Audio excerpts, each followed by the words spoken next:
जय हिंद, जय श्रीमन्नारायण। श्रीमद् भगवद गीता ग्रंथ के द्वितीय अध्याय के 42वें श्लोक से लेकर 46वें श्लोक तक भगवान श्री कृष्ण अर्जुन को यह समझाने का प्रयास करते हैं कि भोग और ऐश्वर्य पर आधारित ये समग्र भौतिक व्यवस्था कितनी सीमित है, कितनी निरर्थक है। इस संदर्भ में भगवान श्री कृष्ण 42वें और 43वें श्लोक में ऐसा वर्णन करते हैं जो आपके सम्मुख प्रस्तुत करता हूँ। यामिमां पुष्पितां वाचम प्रवदन्त्य विपश्चितः वेदवादरतः पार्थ नान्यदस्तीति वादिनः कामात्मानः स्वर्गपरा जन्म कर्म फलप्रदां क्रिया विशेष बहुलां भोगे ऐश्वर्य गतिं प्रति। भगवान अर्जुन से कुछ इस प्रकार कहते हैं, हे पृथानंदन, जो कामनाओं में तन्मय हो रहे हैं, स्वर्ग को ही श्रेष्ठ मानने वाले हैं, वेदों में कहे हुए सकाम कर्मों में प्रीति रखने वाले हैं और भोगों के सिवाय इस विश्व में कुछ नहीं है ऐसा कहने वाले हैं, ऐसे जो भी लोग इस विश्व में हैं वे सभी अविवेकी लोग अपनी दिखावटी वाणी से, अपनी शोभायुक्त वाणी से जन्म रूपी कर्म फल को देने वाले सकाम कर्म और भोग एवं ऐश्वर्य की प्राप्ति के लिए बहुत से क्रियाओं का वर्णन करने वाली वाणी को कहते रहते हैं। हमारे आसपास आज विकास के नाम पर उपभोक्तावाद को निरंतर बढ़ावा दिया जा रहा है। ये 42वें और 43वें श्लोक में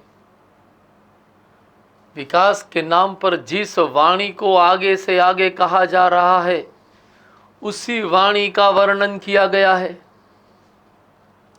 भगवान कहते हैं कि हे पृथानंदन, ऐसा कहने वाले लोग कि इस संसार में जो भोग है वही भोग और ऐश्वर्य ही सर्वोत्तम है। इस संसार में जो कामनाएं आपके हृदय में आती हैं उससे जुड़े सकाम कर्म कीजिए, भोग को भोगिए। और ऐसी वाणी भगवान कहते हैं बहुत पुष्पित दिखाई देती है, अर्थात बहुत प्रिय लगती है हमें। क्यों? क्योंकि हमारे भीतर भी कहीं भोग और ऐश्वर्य की प्राप्ति की लालसा भरी पड़ी है और इसलिए ऐसी वाणी जो भी बोलते हैं वो सभी हमें आकर्षित करने में भी सफल हो जाते हैं। लेकिन ऐसी वाणी का उल्लेख भगवान कहते हैं कहाँ हुआ है? उदाहरण देते हैं, वेदों में हुआ है। वेदों में स्वर्ग प्राप्ति का आग्रह है, वेदों में सकाम कर्म का आग्रह है, बिल्कुल है। वेद ऐसे विषय से जुड़े हैं जो सांसारिक भौतिक होने के साथ साथ नैतिक, आध्यात्मिक और दार्शनिक भी है। अतः वेदों में सभी प्रकार के विचार मिल जाते हैं और यहां पर वेदवाद शब्द का उल्लेख करके भगवान श्री कृष्ण उन सभी प्रकार के कर्मकांड का उल्लेख करते हैं जो शास्त्रों में वर्णित है। वेदवाद का उल्लेख करते हुए भगवान श्री कृष्ण उन सभी शास्त्रों का उल्लेख करते हैं जो भगवद गीता के प्रस्तुतिकरण के पूर्व प्रस्तुत हो गए थे। भगवान इन सभी शास्त्र में जो ऐसी वाणी का उल्लेख कर रहे हैं जिससे सांसारिक कर्म, सकाम कर्म को प्रोत्साहन प्राप्त होता हो, संवर्धन प्राप्त होता हो, भगवान यहाँ पर अर्जुन को स्पष्ट संदेश दे रहे हैं कि ये जो वेद रूपी श्रुति साहित्य है, ये जो स्मृति रूपी साहित्य हमारे शास्त्रों में है, ये श्रुति और स्मृति अपने आप में ये बतलाता है कि किसी ने देखा सुना है, तुमने देखा सुना नहीं है। शायद तुमने सुन तो लिया है लेकिन तुमने अनुभव नहीं किया। हम वेदों को पढ़ते हैं, हम सुनते हैं, वो हमारा अनुभव थोड़ी होता है। इस तरह बुद्ध को भी जब संबोधि की प्राप्ति हुई तो वो बुद्ध का अनुभव था।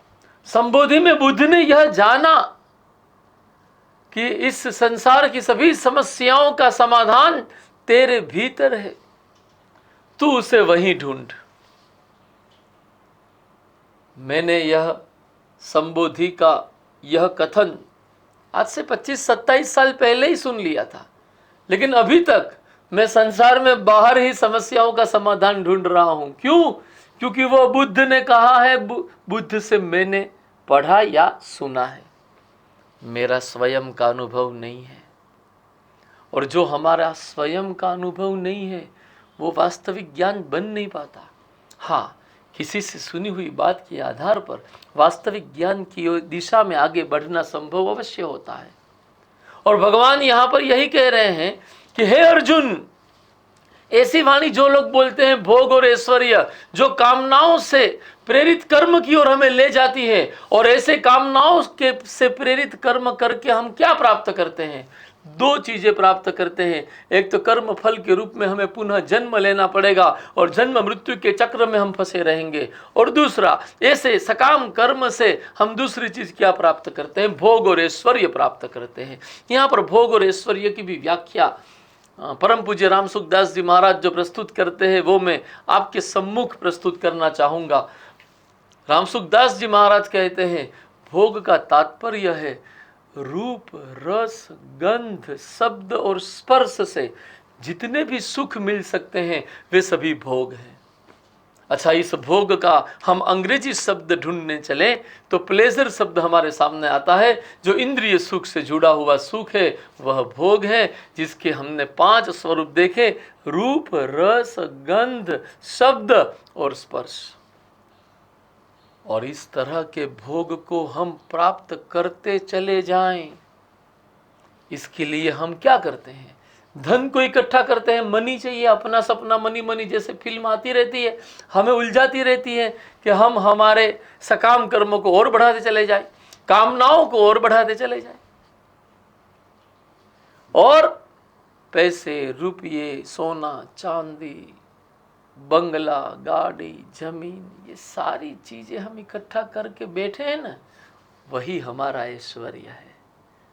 तो भोग और ऐश्वर्य का तात्पर्य यहां पर इस तरीके से लिया जा सकता है कि भोग सुख के उस स्वरूप को बतलाते हैं जो रूप, रस, गंध, शब्द और स्पर्श से जुड़े हैं, जो आराम से जुड़े हैं, जो हमारे मान सम्मान में बढ़ोतरी करने से जुड़े हैं, जो हमारे नाम की बड़ाई करने से जुड़े हैं, वो सभी कर्म भोग है।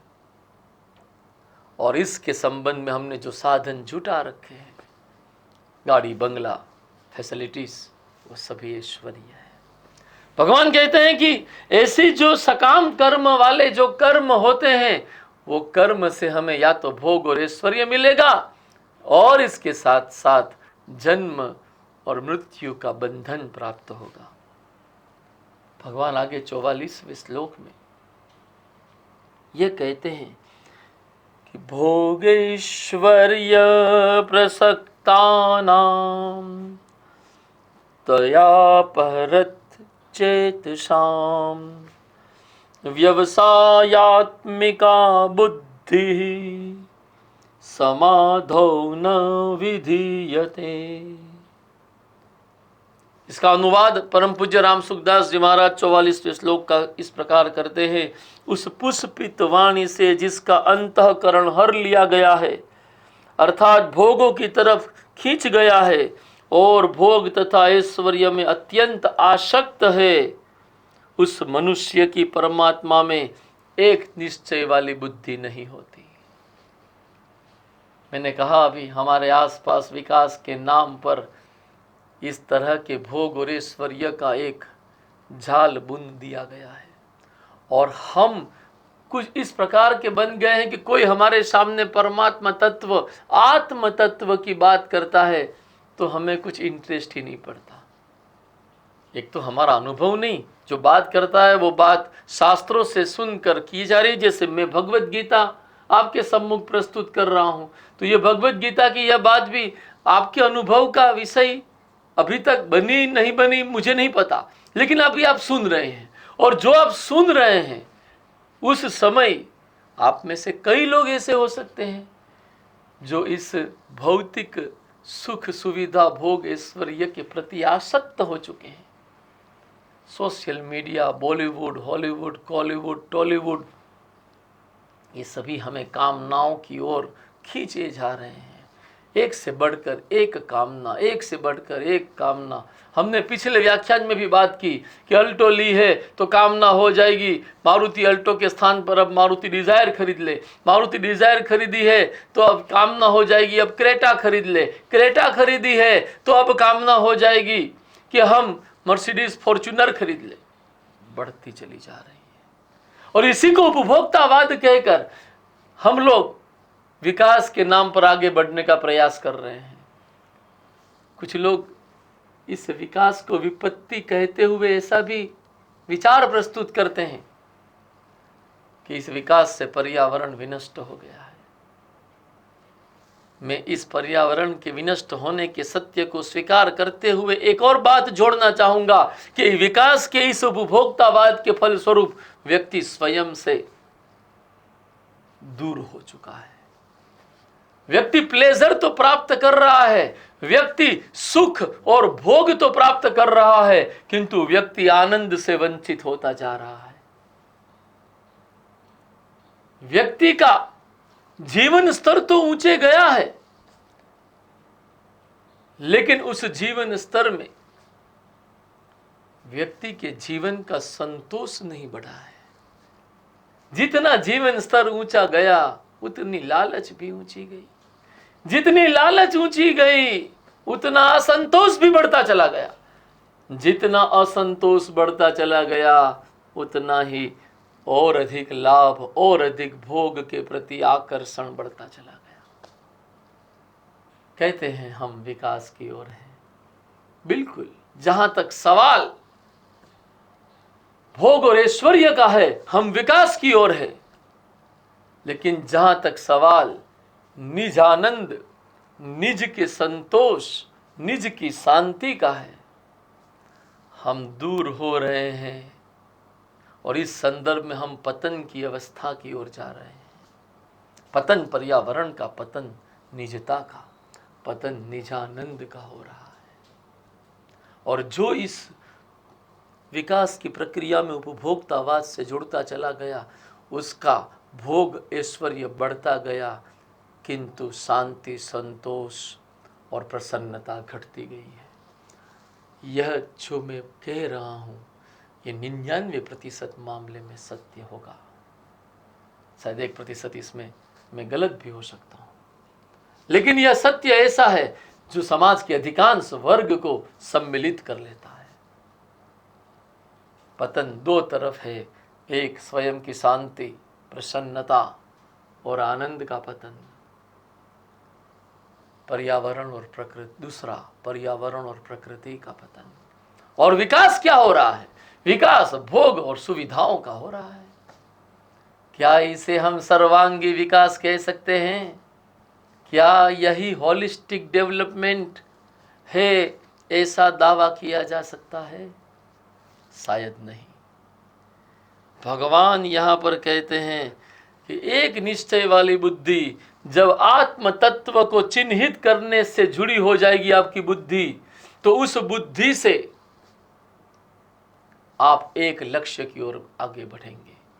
कोई कहता है ईश्वर को जानना, परमात्मा को जानने के लिए भक्ति करें, बिल्कुल वो एक मार्ग है उत्तम कोटि का, लेकिन उस प्रक्रिया में आप जो जानेंगे वह खुद को जानना ही होगा। परमात्मा तत्व की प्राप्ति का अर्थ ही है स्वयं को, स्वयं के आत्म तत्व की प्राप्ति।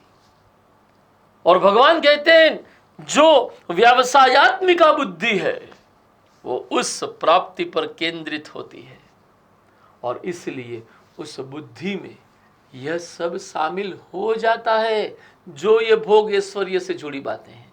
कैसे? आगे भगवान 45वें श्लोक में प्रस्तुत करते हैं। त्रैगुण्य विषया वेदा निस्त्रैगुण्यो भवार्जुन निर्द्वंद्वो नित्य सत्वस्थो निर्योग क्षेम आत्मवान। वेद तीनों गुणों के कार्य का ही वर्णन करने वाले हैं। हे अर्जुन, तीनों गुणों से रहित हो जा, राग द्वेष इत्यादि द्वंद्व से रहित हो जा, निरंतर नित्य परमात्मा में स्थित हो जा, अपने योग क्षेम की भी चाहना मत रख, परमात्मा परायण हो जा। देखिए भगवान यहाँ पर 45वें श्लोक में पुनः एक बार वेद शब्द का उल्लेख करके सभी शास्त्रों की बातों को प्रस्तुत करते हैं। यहाँ वेद को केवल वेद तक मानना मुझे तर्क संगत प्रतीत नहीं होता। मैं सभी शास्त्रों को यहाँ शामिल करना चाहूँगा, यहाँ तक कि सभी संप्रदाय के सभी शास्त्रों को शामिल करना चाहूँगा। भगवान कहते हैं ये जो शास्त्र या वेद है वो तीनों गुणों का ही वर्णन करते हैं, और अर्जुन ये तीन गुणों से तू रहित हो जा। देखिए यहाँ पर तीन गुणों का अर्थ पहले समझ लेना जरूरी है। तीन गुण क्या है? सत्व गुण, रजो गुण और तमो गुण। ये तीन गुण से ही संपूर्ण संसार की उत्पत्ति, उत्क्रांति और विकास हुआ है। और ये तीनों गुणों से रहित होने का तात्पर्य है विशुद्ध आत्म तत्व की ओर केंद्रित हो जाना। इसीलिए भगवान जो तीनों गुणों से रहित है उसी को निर्गुण कहा जाता है, और इसीलिए भगवान कहते हैं राग और द्वेष जैसे द्वंद्व से मुक्त हो जा। मैंने पिछले व्याख्यान में कहा था कि जब आप किसी चीज के प्रति, किसी वस्तु के प्रति राग दिखलाते हैं तो स्वयमेव किसी अन्य वस्तुओं के प्रति आपका द्वेष भी सुस्थापित हो जाता है। भगवान ऐसे राग द्वेष सुख दुख के चक्रव्यूह से अर्जुन को निकलने का आग्रह कर रहे हैं, और भगवान कह रहे हैं नित्य परमात्मा में स्थित हो जा। ये नित्य परमात्मा निर्गुण निराकार ब्रह्म है, और ये निर्गुण निराकार ब्रह्म का सूक्ष्म स्वरूप ही हमारे भीतर चेतना के आधार स्तंभ के रूप में अवस्थित है, और इसीलिए हम जीवित दिखाई दे रहे हैं। भगवान कहते हैं तू अपने उस स्वरूप में स्थित हो जा, परमात्मा परायण हो जा, अर्थात उस ब्रह्म स्वरूप के प्रति परायण हो जा। देखिए निर्गुण की व्याख्या किसी शब्द से नहीं की जा सकती। क्यों? क्योंकि शब्द सगुण है, और वेद हो या कोई अन्य शास्त्र हो वो निर्गुण की व्याख्या करने का सामर्थ्य नहीं रखता। क्यों? क्योंकि वह शब्द के माध्यम से ही ईश्वर को व्याख्यायित करने का प्रयास करता है, और शब्द निर्गुण नहीं सगुण तत्व है, और चूंकि वह सगुण है तो वह निर्गुण की व्याख्या करने में ही समर्थ नहीं। और भगवान इस निर्गुण के प्रति केंद्रित होने के लिए अर्जुन को आग्रह कर रहे हैं, और इसी संदर्भ में वेदों का उल्लेख भी वे करते हैं। देखिए यहाँ पर यह भी मैं सभी का ध्यान आकर्षित करना चाहूँगा कि भगवान वेद की या शास्त्र की निंदा कर रहे हैं, किसी और संप्रदाय के शास्त्र की निंदा कर रहे हैं, ऐसा कोई अर्थ निकालना तर्क संगत नहीं दिखाई देता। इसकी वजह स्पष्ट है कि भगवान वेदों को सगुण के संदर्भ में व्याख्यायित कर रहे हैं और अर्जुन को निर्गुण के प्रति केंद्रित करने का प्रयास कर रहे हैं। और जब निर्गुण ब्रह्म के अखंड स्वरूप के प्रति आपको केंद्रित होना है तो आपको तीनों गुणों से सभी संदर्भों में मुक्त होना होगा। सभी संदर्भों में भौतिक जगत के सभी तत्व शामिल हो जाते हैं और उसमें यह शब्द जो मैं बोल रहा हूँ या किसी और ग्रंथ में लिखे गए हैं या किसी और ने कहे हैं, सभी शब्द भी शामिल हो जाते हैं। यहाँ वेद का तात्पर्य, यहाँ वेद शास्त्र का तात्पर्य सगुण शब्द से जुड़ा है और निर्गुण की व्याख्या में यह सगुण शब्द समर्थ नहीं है। आगे इसी संदर्भ में भगवान कहते हैं 46वें श्लोक में, यावानर्थ उदपाने सर्वतः संप्लुतोदके तावान् सर्वेषु वेदेषु ब्राह्मणस्य विजानत। भगवान अर्जुन से कहते हैं, सब तरफ से परिपूर्ण महान जलाशय के प्राप्त होने पर छोटे गड्ढों में भरे जल में मनुष्य का जितना प्रयोजन रहता है, अर्थात कुछ भी प्रयोजन नहीं रहता है, वेदों और शास्त्रों को तत्व से जानने वाले ब्रह्म ज्ञानी का संपूर्ण वेदों में केवल उतना ही प्रयोजन, उतना भी प्रयोजन नहीं रह जाता, अर्थात कुछ भी प्रयोजन नहीं रहता।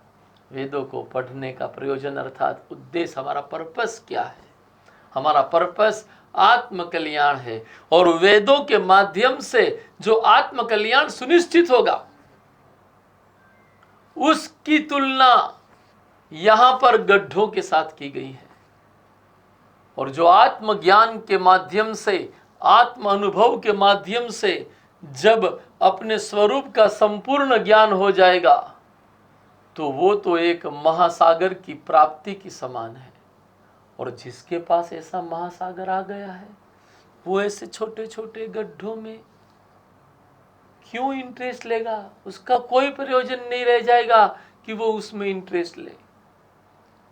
देखिए, भगवान वेदों और शास्त्रों के संदर्भ में ये कहते हैं कि यह शास्त्र और वेद केवल हमको एक दिशा देते हैं कि इस तरफ आपको जाना है, और जब आप चले जाते हैं उस दिशा में तो फिर उसकी सार्थकता भी समाप्त हो जाती है। यहाँ पर मैं पुनः एक बात कहूँगा, ये वेद और शास्त्र का तात्पर्य कर्मकांड से है और इस कर्मकांड की उपयोगिता तब तक है जब तक कि व्यक्ति आत्मज्ञान की दिशा में आगे नहीं बढ़ता। जब वो आत्मज्ञान की दिशा में आगे बढ़ने लगता है तो ये सभी शास्त्र उसके लिए ऐसे गड्ढों के समान हो जाते हैं जिसमें थोड़ा थोड़ा जल है। हालांकि वह जल भी महासागर से आया है, लेकिन ऐसे आत्मज्ञानी के पास महासागर उपस्थित हो जाता है तो उसे इन गड्ढों में कोई प्रयोजन नहीं रह जाता। भगवान यहाँ पर सकाम कर्म से प्राप्त होने वाले भोग और ऐश्वर्य तथा अन्य फलों की बात करते हुए अर्जुन से आग्रह कर रहे हैं कि इन सब से रहित हो जा, इन सब से रहित हो जा, क्योंकि ये सब सीमित बातें हैं। तू असीमित, अखंड, अनंत, निर्गुण ब्रह्म स्वरूप की ओर केंद्रित हो जा। जब तू वहां केंद्रित हो जाएगा ना तो ये भोग ऐश्वर्य, ये जो सीमित है, वो तो उस असीम में समाविष्ट है ही।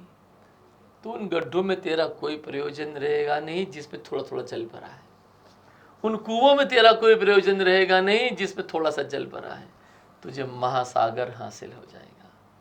देखिए, भगवान सकाम कर्म से अर्जुन को निष्काम कर्म की ओर ले जाने की प्रक्रिया में इस तरह के विचार प्रस्तुत करते हुए अर्जुन को ये समझाते हैं कि अगर तू कहता है कि मेरी कोई कामना नहीं है, मैं न राज्य चाहता हूँ, न स्वर्ग चाहता हूँ, न भोग चाहता हूँ, न विलास चाहता हूँ, न ऐश्वर्य चाहता हूँ, तो इसका अर्थ ये नहीं है कि तुझे निष्क्रिय हो जाना चाहिए।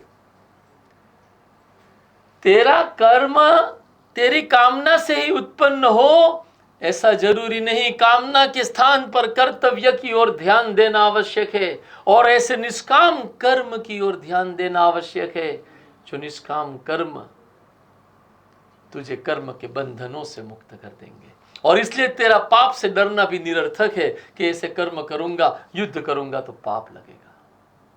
भगवान का स्पष्ट संदेश है, ये कामना नहीं है तेरी भोग और ऐश्वर्य की, तो भी तुझे युद्ध करना चाहिए।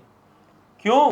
क्योंकि निष्काम कर्म योगी के रूप में तेरे पास से यही अपेक्षित है। और दूसरी बात कि तू जिस कर्म को कर्म बंधन का कारण मान रहा है, पाप मान रहा है, अगर तू निष्काम होके कर्म करेगा तो उसका बंधन और पाप है ही नहीं। भगवान आगे 47वें श्लोक से अर्जुन को यह समझाना शुरू करेंगे, फल की चिंता क्यों करता है, तेरा कार्य कर्म करना है, तेरा कर्तव्य कर्म करना है, तू केवल उस पर ध्यान केंद्रित कर। यहां पर 46वें श्लोक से, द्वितीय अध्याय के इस 46वें श्लोक से इस व्याख्यान को हम विराम देते हैं। इस प्रक्रिया में यदि श्रीमद् भगवद गीता ग्रंथ के प्रति, उसकी गरिमा के प्रति मुझसे कुछ कहा गया हो, उसकी गरिमा के प्रतिकूल कुछ कहा गया हो, मुझे क्षमा कीजिएगा। धन्यवाद। जय हिंद, जय श्रीमन नारायण।